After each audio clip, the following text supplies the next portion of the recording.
The first thing to do is read carefully through the report, and you might want to have a professional or two read through the report with you. They're likely to read things in the report that a person who doesn't deal with this every day is going to miss.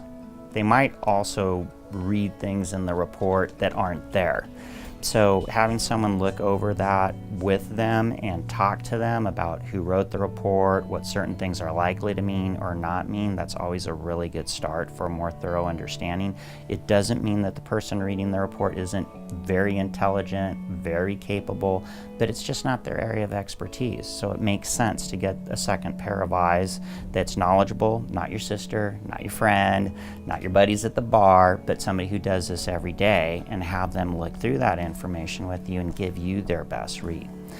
Another thing I'd say about those reports is you can go to a mental health professional, they're going to give you a certain kind of read. You can go to a lawyer, they're going to give you another kind of read.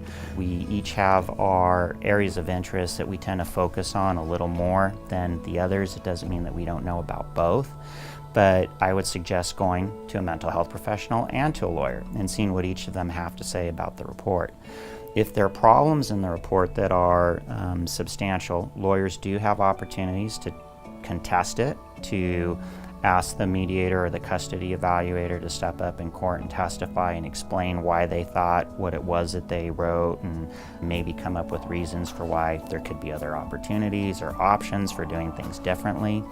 Ultimately, that'll come down to a judge's decision-making process, and they'll look at it and say, hey, the person who wrote the report said this, but all these other people said that, and maybe I don't agree 100% with what that original person said, so there's possibility to get a better outcome. It's not the end of the world. The other thing is that parenting is a moving target. Basically every 1 to 2 years, a child's going to be in a different place in life. So the setup that seems to make the most sense today probably isn't going to make the most sense 2 to 5 years down the road.